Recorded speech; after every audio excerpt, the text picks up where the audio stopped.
Okay, so let's get started. We're going to be taking a look at working with our idle control tuning once again. In this training module, we're going to be focusing on integrating an idle control motor into our idle tuning routine, and this is going to be specific for an idle stepper motor.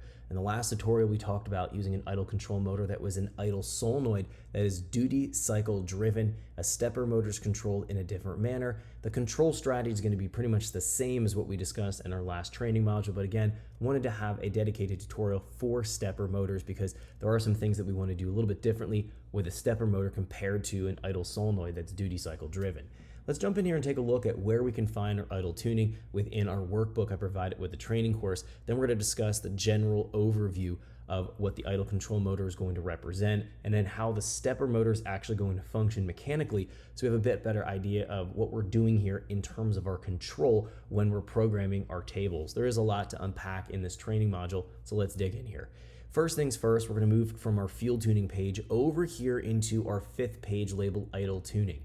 Now in here we have everything we need for our programming. We can find within our idle tuning window here, these are all the parameters that we need to worry about, the setup for configuration details, and then we also have our programming tables here that relate to controlling the idle control motor and setting targets for the idle control system.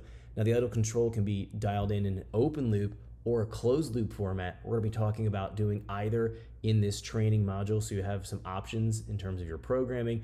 You'll find that you might have more stable results using a hybrid method of both, where we run our airflow based control in open loop but our spark timing feedback in closed loop. It's usually generally what I set up and work with for most standalones. It gives me the results that I'm after for the idle control and having stable idle. Ultimately, that's what we're worried about, having a stable, repeatable idle.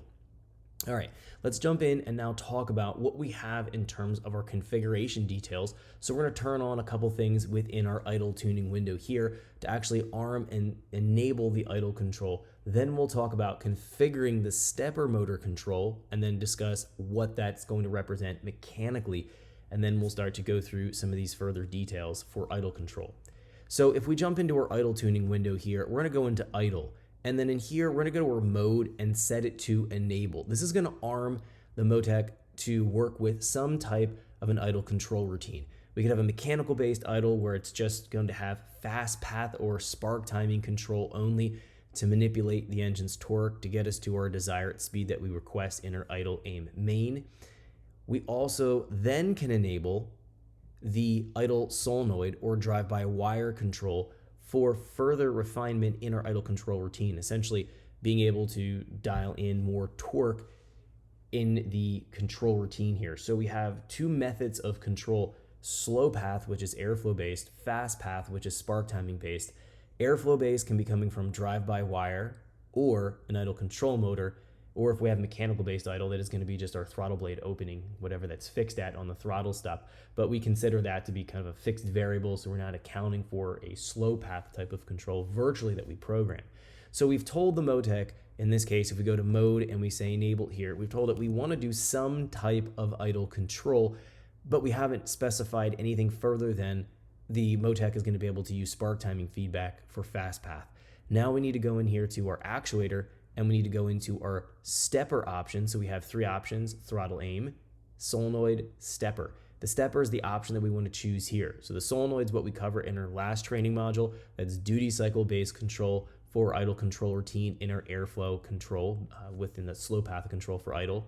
The stepper is going to be that same idea, but now we're working with a different type of idle control motor. Let's go to stepper here and take a look at the options for programming. There are going to be quite a few. When we look at a stepper motor, they're traditionally going to be 4 or 6 wires.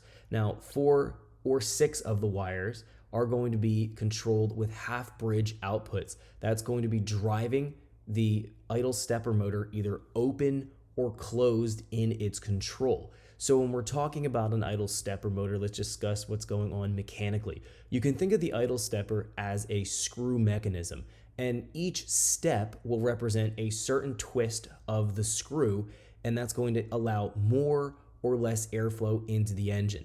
So if we have 0 steps, that means that the idle stepper motor is fully closed and we have no additional airflow coming into the engine and bypassing the throttle plate. If we have a maximum, and this is going to depend on what stepper motor you're dealing with, we might have a maximum of 200 steps or 150 steps. That's the total step range that screw mechanism can be screwed out to allow a controlled vacuum leak. So we're going to have a range of control that we can move the stepper motor either in or out. So thinking of it screwing in, shutting off airflow, or screwing out, creating a bigger airflow leak. And that's going to be what we have going on mechanically. So we have our phase A resource, and there's going to be a phase B resource. This is where we wire a half bridge to control that screw mechanism either to screw in or out. So the phase A in my situation, I'm using a half bridge, and this is going to be here actually not a half bridge, but a bridge output. That's going to be my bridge output 2. And then there's also going to be here a phase B resource in most cases, which is going to be driving the other bridge for control. So we have our 2 outputs that we have to assign. Again, this is driving the idle solenoid either in or out in that stepper style control.